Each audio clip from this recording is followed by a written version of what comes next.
The old tales whispered of a realm beyond our own, a realm where imagination reigned and the impossible danced with the mundane.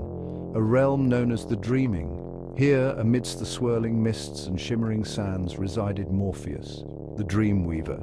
He was not a god in the traditional sense, not one worshipped with grand temples and elaborate rituals, yet his influence touched every soul in the waking world. Morpheus was the architect of dreams, the sculptor of fantasies, the weaver of nightmares. He spun tales of love and loss, of triumph and despair, each thread a delicate strand in the tapestry of human consciousness. His power was vast, his reach boundless, for who could truly live without the solace, the escape, the sheer wonder that dreams provided? In the village of Oakhaven, nestled at the foot of the whispering woods, the villagers spoke of Morpheus in hushed tones. He was a figure of mystery, of awe, of a touch of fear. Mothers would whisper his name to their children, urging them to be good lest the dream weaver visit them with terrors in the night. Lovers would invoke his blessing, hoping for sweet dreams of their beloved. Morpheus was ever present, ever watching, a silent observer peering into the deepest recesses of their minds. He was the keeper of secrets, the confidant of hidden desires, the witness to their darkest fears. And in the tapestry of dreams, he sought to unravel the mysteries of the human heart. There once lived a boy named Finn, a dreamer whose nights were filled with fantastical creatures and daring adventures. Finn dreamt of soaring through the skies on the back of a magnificent dragon, its scales shimmering like 1,000 sunsets. He dreamt of exploring hidden caves filled with glittering treasures and battling fearsome monsters with his trusty wooden sword. The other villagers scoffed at Finn's tales, dismissing them as childish fantasies. "Dragons aren't real, Finn," they'd say, their voices laced with amusement and a touch of pity. "It's just a dream." But Finn held on to his dreams, clinging to them like a lifeline to a world far more magical than his own. One night, as Finn lay sleeping, a voice as soft as the whisper of the wind echoed through his dream. "You dream of dragons, little one?" the voice murmured. "Why?" Finn, startled, sat up in his dream, his eyes wide with wonder. Before him stood a figure wreathed in shadows, its features obscured by a swirling mist. "Who are you?" Finn asked, his voice barely a whisper. The figure chuckled, a sound like dry leaves rustling in the wind. "I am the one they call Morpheus," the figure replied, "the dream weaver. Tell me, child, why do you dream of dragons?" Finn looked at the figure before him, fear giving way to curiosity. "Because dragons are powerful," Finn said, his voice gaining confidence. "They can fly, they breathe fire, they're amazing." Morpheus smiled, a gentle curve of his lips. "And you wish to be powerful too?" Finn hesitated, considering the question. "I don't know," he said finally. "I just want to be brave. I want to have adventures. I want to see the world." Morpheus nodded slowly. "And do you think you need to be a dragon to do those things?" Finn frowned, his brow furrowing in thought. "I guess not," he admitted, "but it would be much easier if I were." Morpheus chuckled again, the sound echoing through the dreamscape. "Perhaps," he said, "but true strength, true courage, those things come from within, not from claws and fire." Finn looked at Morpheus, his young mind struggling to grasp the concept. "I don't understand," he confessed. Morpheus placed a hand on Finn's shoulder, his touch surprisingly warm. "You will," he said softly. "In time, you will." Morpheus led Finn through a swirling vortex of colors and sounds, the very fabric of dreams, shifting and changing around them. They soared past towering castles made of clouds, walked through forests where the trees whispered secrets to the wind, and sailed across oceans of shimmering stardust. Finn had never seen anything so beautiful, so surreal, so utterly impossible. Yet, here in the dreaming, the impossible was simply another thread in the grand tapestry woven by Morpheus. "This is amazing!" Finn exclaimed, his eyes wide with wonder. "It's like nothing I've ever imagined."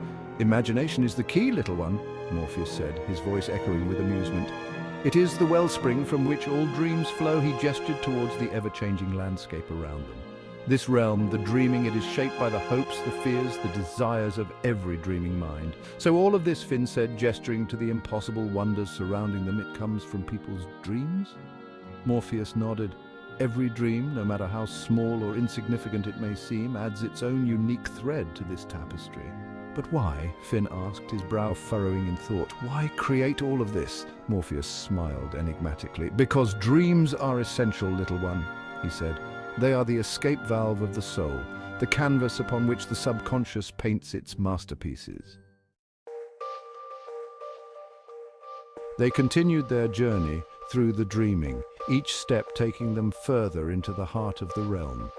As they traveled, Morpheus spoke of his role as the dream weaver, of the delicate balance he strived to maintain between dreams and reality. The dreaming is a powerful realm, Morpheus explained, his voice taking on a serious tone. But it is also a dangerous one. Dreams can be seductive, alluring, even addictive. It is my duty to ensure that dreamers do not become lost in their own creations, that they do not forget the waking world. What happens if they do? Finn asked, his voice hushed. Morpheus sighed, a sound filled with ancient weariness. Then they become trapped, lost in a world of their own making, he said. Their minds become unmoored from reality, adrift in a sea of fantasy. But why? Finn persisted, his brow furrowed with concern. Why would anyone want to stay here forever? Morpheus looked at Finn, his gaze filled with wisdom and a touch of sadness. Because sometimes, little one, he said softly, dreams can seem far more appealing than the harsh realities of the waking world. Their journey took them deeper into the dreaming, the landscape becoming increasingly surreal and disorienting. Finn felt a growing sense of unease, as if the very fabric of reality were unraveling around him. "Where are we going?" Finn asked, his voice tinged with anxiety. "We are approaching the heart of the labyrinth," Morpheus replied, his voice echoing with an otherworldly resonance. "The labyrinth?" Finn repeated, his eyes widening with apprehension. "What is that?" Morpheus turned to Finn, his gaze piercing through the boy's facade of bravado. "The labyrinth is a place of trials," he said, his voice grave, "a place where dreamers must confront their deepest fears, their darkest desires." "Why?" Finn asked, his voice barely a whisper. "Why would anyone want to go there?" Morpheus placed a hand on Finn's shoulder, his touch strangely reassuring. "Because it is only by facing our shadows, little one," he said softly, "that we can truly understand ourselves." Finn found himself standing at the entrance of the labyrinth, the air thick with a palpable sense of dread. The path before him was dark and winding, beckoning him into the unknown. He hesitated, his heart pounding in his chest. "Are you afraid, little one?" Morpheus's voice echoed through the stillness. Finn took a deep breath, steeling his nerves. I don't know," he admitted, his voice trembling slightly. "Fear is a natural response to the unknown," Morpheus said reassuringly. "But it is important to remember that fear can be a powerful motivator. It can drive us to overcome our limitations, to achieve things we never thought possible." Finn nodded slowly, taking Morpheus's words to heart. He knew that he couldn't stay at the entrance forever. He had to face his fears, to confront the shadows that lurked within the depths of his own mind. With a newfound determination, Finn stepped forward, disappearing into the labyrinth's twisting corridors, the sound of his own heartbeat echoing in his ears. Finn's journey through the labyrinth was a harrowing one, filled with trials and tribulations that tested the very limits of his courage and resolve. He faced his fears, confronted his weaknesses, and emerged from the other side a changed boy. As he stumbled out of the labyrinth's exit, blinking in the soft light of dawn, he saw Morpheus waiting for him, a knowing smile on his lips. "You have done well, little one," Morpheus said, his voice filled with approval. Finn looked at Morpheus, his eyes filled with gratitude and newfound understanding. He realized then that the true purpose of his journey through the dreaming was not to escape reality, but to confront it, to embrace it, to find the strength within himself to face whatever challenges life threw his way. "Thank you," Finn whispered, his voice thick with emotion, "for everything." Morpheus nodded, a gentle smile gracing his lips. "Go now, little one," he said softly. "The waking world awaits." And with a final swirl of shadows, Morpheus vanished, leaving Finn standing alone in the soft light of dawn, forever changed by his journey through the realm of dreams. Finn returned to the waking world, forever changed by his encounter with Morpheus and his journey through the dreaming. The villagers noticed a difference in him. He carried himself with a newfound confidence, a quiet strength that belied his young age.